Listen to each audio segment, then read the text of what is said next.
Hi viewers, welcome back to my channel Kifa vlogs. வாங்க நம்ம இன்றைக்கி என்ன பார்க்க போகிறோன்னா ஒரு டிஃப்ரெண்ட்டான பிரியாணி ரெசிபி.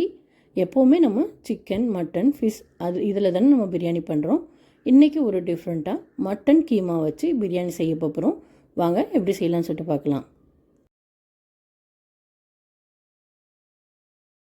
இப்போ ஸ்டவ் ஆன் பண்ணிக்கோங்க.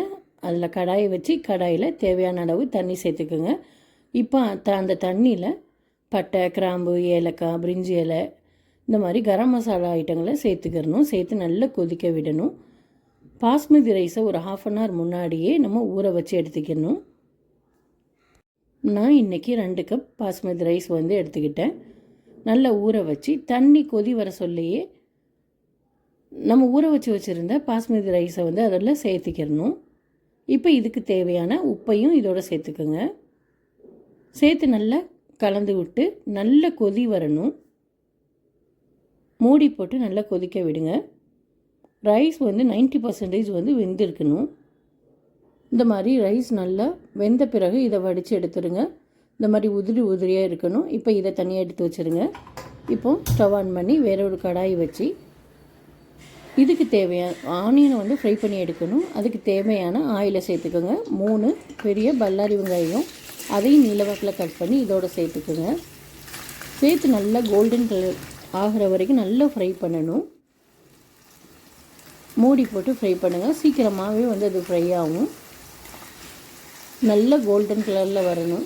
அந்தளவுக்கு நல்லா ஃப்ரை பண்ணணும் ஆனியனை. அப்போ தான் நல்லா டேஸ்ட் கொடுக்கும்.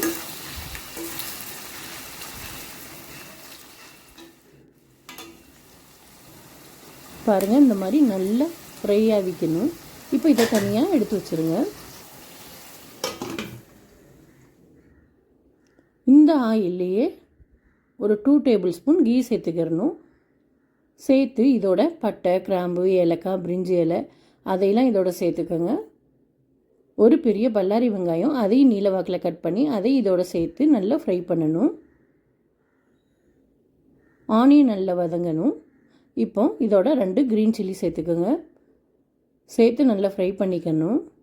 இதோட 2 tablespoon ஜிஞ்சர் கார்லிக் பேஸ்ட் அதையும் இதோட சேர்த்துக்கோங்க.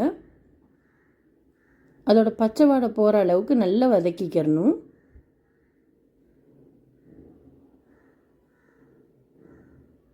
நல்லா வதக்கிக்கோங்க.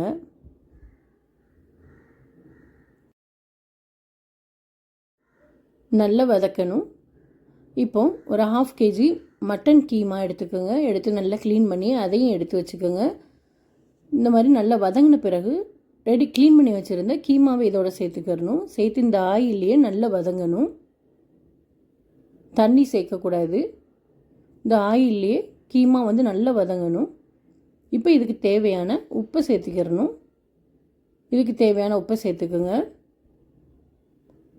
சேர்த்து நல்லா மிக்ஸ் பண்ணிக்கோங்க.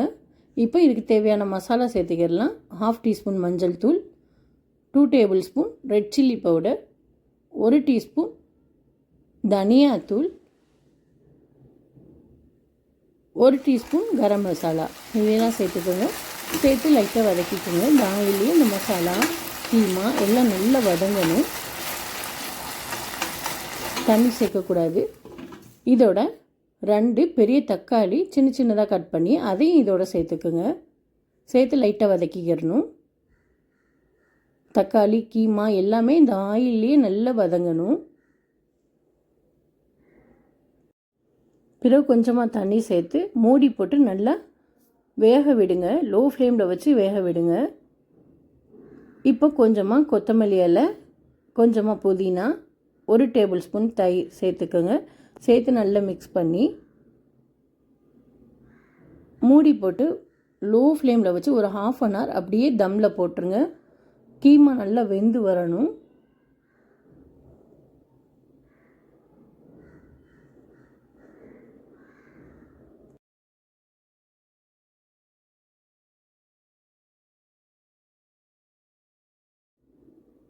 அப்பப்போ கிளறி விட்டுக்கோங்க. ஏன்னா கீழே அடி பிடிக்கக்கூடாது. அதனால் அப்பப்போ கிளறி விட்டுக்கோங்க. கீமா நல்லா வேகணும். தண்ணிலாம் வற்றி ஆயில் மேலே வர்ற அளவுக்கு கீமா இருக்கணும். நல்லா வெந்து வரணும்.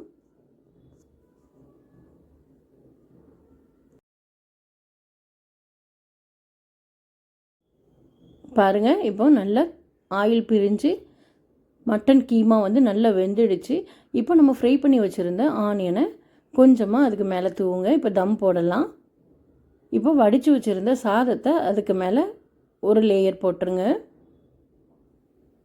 1 லேயர் வந்து கீமா, அதுக்கு மேலே கொஞ்சமாக ஃப்ரை பண்ண ஆனியன், பிறகு நம்ம வடித்து வச்சுருந்த சாதத்தை போட்டுருங்க.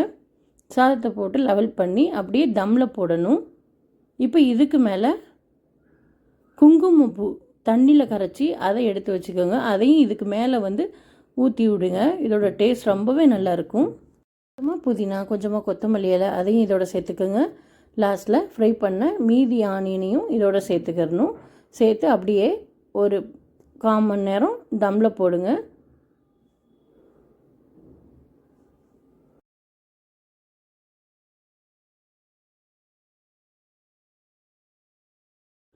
பிறகு எடுத்து பாருங்கள், பிரியாணி ரெடி ஆயிரும். எப்போவுமே ஒரே மாதிரி செய்யாமல் இந்த மாதிரி டிஃப்ரெண்ட்டாக செஞ்சு பாருங்கள். உங்களுக்கும் கட்டாயம் பிடிக்கும்.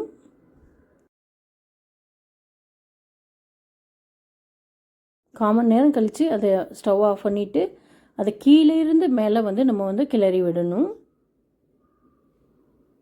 ரொம்பவும் கிளறக்கூடாது, ஏன்னா ரைஸ் வந்து உடஞ்சிடக்கூடாது. இந்த மாதிரி கீழேந்து மேலே வந்து நம்ம மிக்ஸ் பண்ணணும்.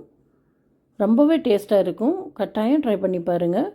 ட்ரை பண்ணி பார்த்துட்டு எப்படி வந்துச்சுன்னு கீழே கமெண்ட் பண்ணுங்கள். பிடிச்சிருந்தால் லைக் பண்ணுங்கள், ஷேர் பண்ணுங்கள். இந்த மாதிரி வீடியோ உங்களுக்கு வேணும்னா என்னோடய சேனலை நீங்கள் மறக்காமல் சப்ஸ்கிரைப் பண்ணிக்கோங்க. தேங்க்ஸ் ஃபார் வாட்சிங்.